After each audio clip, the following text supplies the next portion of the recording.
My name is Sandeep, and right now we are with Samuel, who is General Secretary of Zomi Student Federation. Zomi and Kukis are from Zo family, and they are fighting against Metis, and Metis are fighting against them. And here they have got this strong banner: "Our land belongs to us, not the Manipur government." हमारी ज़मीन ये हमसे संबंधित है, इस पर हमारा हक है, इसके साथ हमारा संबंध है, इसका मणिपुर गवर्नमेंट के साथ कोई लेना देना नहीं है. Separate solution, separation only solution.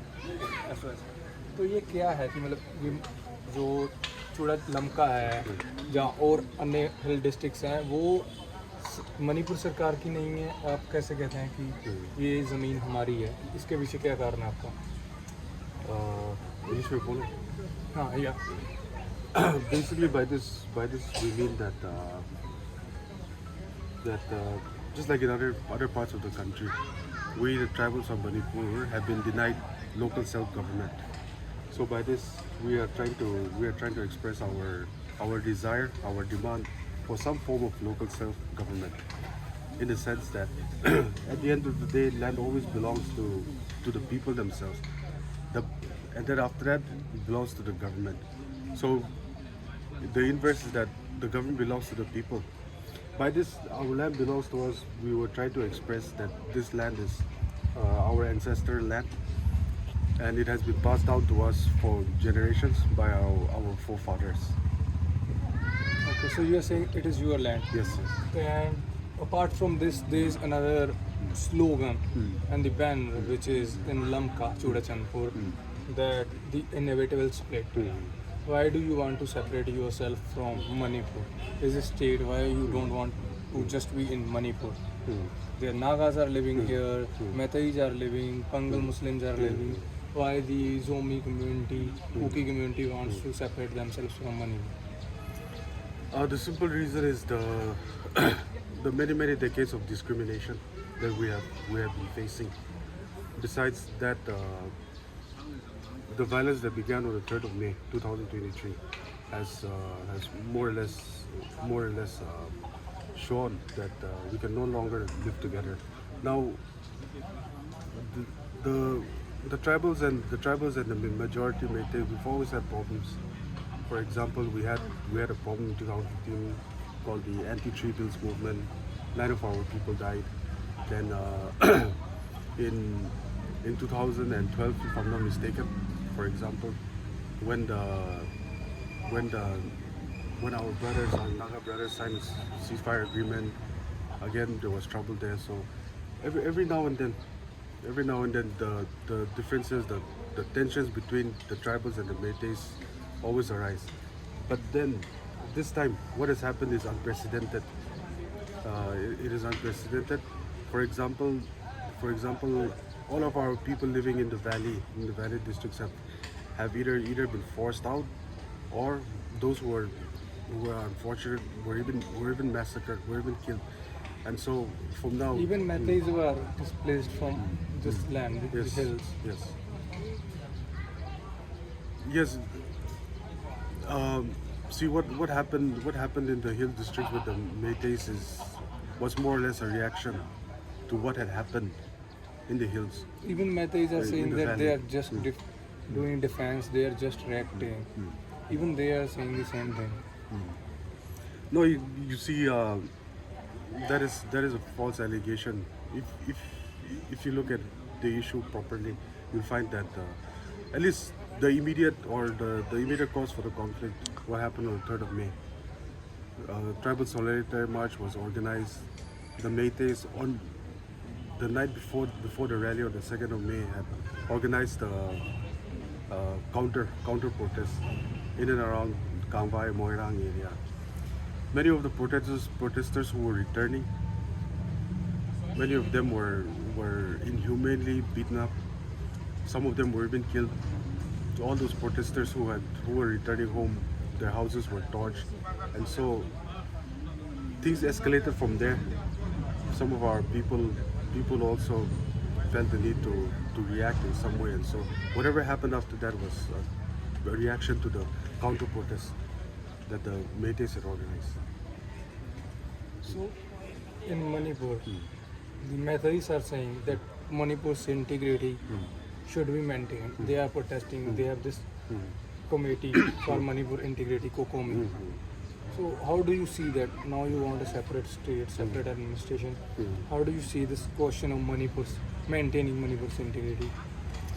You see, this concept, this idea of integrity of Manipur is a failure.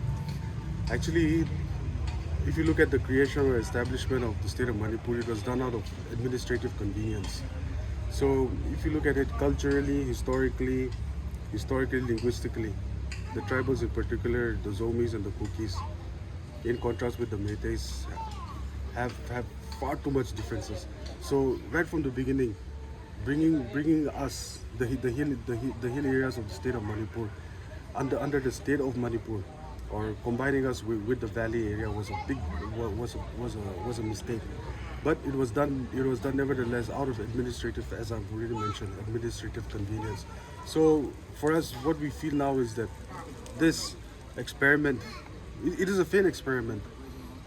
We have been forced to try to live in peace with the Metis for so many years, but as I've already mentioned many instances of conflict where the differences between us leads to conflict. And so for us, the question of Manipur, the integrity of Manipur is no longer relevant at this point in time. In order for peace to prevail, just like an unhappy couple, we personally feel it's time for us to divorce and live under separate political, economic, and administrative systems.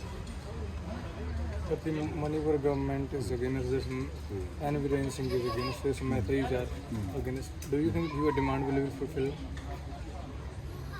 Realistically speaking, we realize and we understand that the state government is going to oppose us as hard as it can, and we realize that our struggle is going to be very, very difficult. But with that in mind, we will continue to struggle. It is our solemn resolve that unless and until some form of separate administration is achieved, we will not stop. So how do you see the role of a student union in this conflict? So this conflict is going on, and indigenous tribal leaders form is leading this, Kuki in peace supporting this protest, and they are giving interviews, they are articulating what the community has to say. So what is the role of student union? Even there are student unions in different parts of country. So what is the role of your student union in this entire conflict? The role of our students' union is, besides the traditional conventional roles, for example, education-related matters. Since the conflict began, our role has expanded tremendously. We have had to do things we normally, as student leaders, normally wouldn't. For example, visiting relief camps. For example, visiting the front lines where our defense volunteers are stationed. For example, providing relief materials. And so, yes, as I've already mentioned, besides the normal conventional student activities, our activities have expanded manifold. Okay, now you are even sending these students to the front line, to that side. No, we are not sending. As far as the students go, they come under different village volunteers as a movement for self-defense, and they are handled by what we call the defense committees. They are in charge of training and sending them.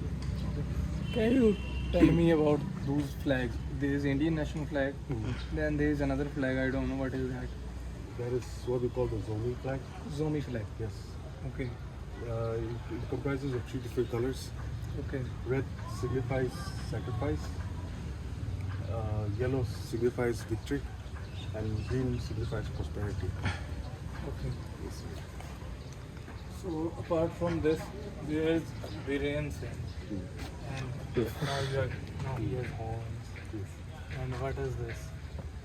Viren go to his. And this was the slogan which was given by Viren Singh. Yes. But now what you are saying to him? by this poster, what we are trying to signify is the real intentions of the chief minister. The chief minister a few years back had given the slogan "Go to Hills," where the chief minister and accompanied by some of his cabinet members would visit one hill district or the other, and they would launch different government schemes. But we always had the suspicion of ulterior motives. In other words, we always had the suspicion that the real motive or intention of his visit was to how should I say, survey or do research, so to speak, on tribal lands, tribal areas. And so the real result of his go to hills is, as you can see in these three different pictures, this is the real result of the chief minister's go to hills program. We do not have any positive pictures to show or to symbolize any positive results from his go to hills campaign. These are the only results we have to show. Nothing positive. So you think Biren Singh is not doing his duty properly? See, whether he's not doing his duty properly or not is a different matter. What he himself is the chief architect of the ethnic cleansing, of the violence. It is all pre-planned by him. And what How can you claim that? if you look at all of this, these are all results. Look, obviously, the government is not going to openly admit their real intentions, but the real intention of the government was really to survey our lands and try to find some way or the other to drive us tribals out of our lands. And so, if you look at what happened in the last few years, for example, the government started declaring some of our villages or some of our lands as protected forests, reserve forests. On those grounds, many villages were evicted. The best example is the village of Kesongza. The village was evicted, the houses were demolished on the grounds that it came under a reserve forest. And so, if you look at this, and then, as I've already mentioned, land, our people can no longer live in Imphal. They wanted to clear us out of first of all, Imphal and the valley districts, followed by they want to clear us, or they want to drive us out of our own lands, that is the hill districts. So this thing is that some of the channels, some of the media outlets, they are pushing this narrative that the Kukis came to these hills only after Britishers had taken over, and they are immigrants, they are migrants. They came here during British era, and now they have grown manifold, and now they are saying that some illegal migrants are coming from Burma. This is part of the overall narrative war to somehow or the other try to other us. They are demands of NRC too. Yes, this is part of the overall policy to other us, to differentiate us, to somehow or the other find a reason to be able to evict or drive us out. As far as those allegations that some of us came during the British period or so on and so forth, it shouldn't matter. It shouldn't matter at all. At the end of the day, we are all citizens of India. So the Métis are playing this policy of let's just say of dividing people on different grounds. One of the grounds is they have this made up category of indigenousness, indigenous people, and so on. But at the end of the day, most of, if not all people you see around you or wherever you go, you find most of them were born citizens of India. And so when the Métis come up with stories or narratives such as indigenous people and so on, they shouldn't be taken seriously. At the end of the day, we are all citizens of India. And it would be good. It would be beneficial for the rest of our society as a country, with keeping in mind the ideal of unity in diversity. We shouldn't take too seriously these kind of narratives, because at the end of the day, as I've already mentioned, we are all citizens of India. Thanks for talking to us. Thank you.